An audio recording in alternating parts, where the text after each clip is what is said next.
So you're looking to eat more protein, huh? Well, whether you are someone who is not eating nearly enough or someone who is looking to eat a shit ton of protein, this video is for you. So some general things to start off with if you are new in your pursuit of getting jacked is that the recommended range from the scientific community for protein intake is about 1 gram per pound of body weight. So let's say that a person weighs 160 pounds. That person would want to consume 160 grams of protein every day according to those recommendations. If a person's body fat percentage is really high, that daily protein target number might change based more on their lean body mass instead of their total body weight. But for this video specifically, we'll stick to the 1 gram per pound. What I often like to do with myself, as well as with the nutrition plans I'm writing for my clients, is that I follow that 1 gram per pound of protein, but it comes from, and it's a key word here, the quality sources. These quality sources I'm referring to are primarily animal-based products, such as like your eggs, your beef, your chicken, fish, and so on.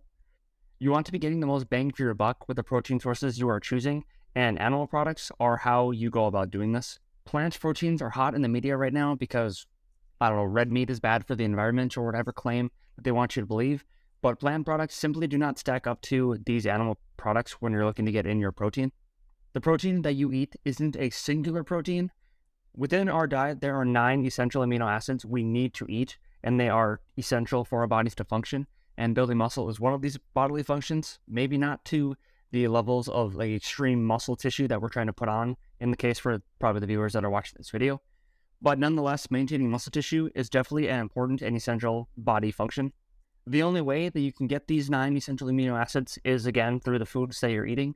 So the sources, they matter. Animal products are comprised of a much wider range of these essential amino acids, whereas plant products often lack one or more. Alongside the full range of essential amino acids that these animal products offer, the micronutrient density within them as well, such as your beef and eggs, also encompass a very wide range of your daily needs. Now, you don't need to go have beef and eggs for every single meal, but generally speaking, animal products are superior to plant products when it comes to muscle building. Now, there are some examples of people who succeed on a plant-based diet, but for those of you struggling to eat enough protein already, going plant-based, or if you are plant-based, being plant-based will make it even harder to get your daily protein intake in because you're, 1, going to have to eat a shit ton of them to reach that daily goal, and 2, even if you are eating enough, you might not be getting all of the essential amino acids either. Okay, so looking for these quality sources is your rule number 1, but these sources often take preparation time, and for many, this is their biggest issue, whether that's not having the time or just simply not being prepared. For some, it's simply a case of you just need to designate the time to meal prep so you can be prepared, but there are going to be times where you'll be short on time, you don't have anything prepared, and you need something quick. This is where protein powders can come into play. You won't find a quicker and easier way to consume protein than whey protein, but there are some caveats to this, and the biggest one is to avoid the cheap ones. When purchasing a protein powder, look for one with the only ingredient being whey protein isolate. What you may see instead is a mix of this isolate, which is what you want, but what you want to avoid is concentrate. So whether that's with a combination of either, or just if it's completely concentrate, avoid that at all costs, because these protein powders with the whey protein concentrate, they are the route to bloating, gas, and other digestive issues. So when looking to buy a protein powder, stick to the whey protein isolate, and even from a grass-fed source if this is possible, and your digestive tract will thank you. And then another form of, I guess you'd call it the supplemental protein, is in protein bars, but in general, I would limit these to only times where you are in a real-time crunch, which I'll get into shortly. But the majority of protein bars, especially the ones that you're going to find in gas stations or grocery stores, they are garbage. They're full of bullshit ingredients and are often the cause of digestive distress, similar to the shit protein powders, such as like bloating, gas, and constipation. With that being said, like this video as a thank you from your gut, as the info within this is going to save it from any unnecessary GI distress, but also help you reach your goal of improving your protein intake. If you have any bad experiences with either whey proteins or protein powders, leave me a comment below of what your experience was and how shitty it probably was. So for some of you, you might already be eating these quality sources and have your whey protein on standby, but still struggle to hit your daily intake goal. So let's go back to, let's say, the 160-pound person who is looking to eat 160 grams of protein per day. Spacing out the meals throughout the day is a big one here. It will likely be much easier for that person to eat 160 grams of protein with 4 meals a day than 160 grams of protein in 1 or 2 meals a day. Besides not having the appetite to consume such a large portion, Spacing out your protein intake throughout a day is likely your best bet regarding muscle building, as with the 4 meals a day, you are spiking your muscle protein synthesis, which is a process required for muscle building. You are spiking it 4 times compared to only once or twice.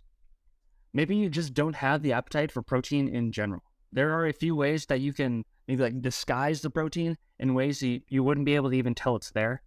There will still be an impact on the flavor for some of these, but regarding the overall volume of food that you are eating, you can make it damn near unnoticeable. And an easy way to do this is with eggs. If you're cooking rice, throw in an egg or two. If you're frying something in the pan, throw in an egg or two. You likely won't even notice or taste the eggs if they're scrambled in with the rest of your dish. And then another way to disguise eggs is throwing them in with smoothies if those are something that you like to make. But instead of eggs, I would say protein powders go better in this scenario. And speaking of protein powders, if you don't like drinking your protein powder straight up, they typically mix well with things like oatmeal or cream of rice. And I've even thrown them in with cereals in the past. And if you can pair the flavors right correctly, it can actually taste pretty good. Some other tactics you can try is to be picky with the way you are preparing your protein.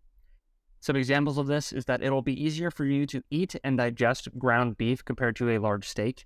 It'll be a lot easier for you to eat 5 scrambled eggs compared to 5 fried eggs and other things like this, just to find ways to get it down easier.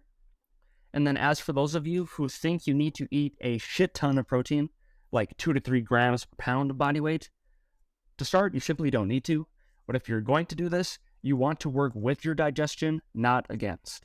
Make sure you're sticking to quality sources and eat as much of those as you can before your digestion gets out of whack. And don't resort to mass gainers and shitty protein bars that will only make your digestion worse. If a lack of appetite is limiting your ability to eat all the food within your nutrition plan, you can download my Potent Priorities ebook, which I'll link below in this video. Within it, you're going to find ways to stimulate your appetite, some of which I included within this video, so you can get down all your food, but also not feel like shit in the process. Send this video to someone who needs to eat more protein. Subscribe to this channel for future videos, and we'll see each other in the next one.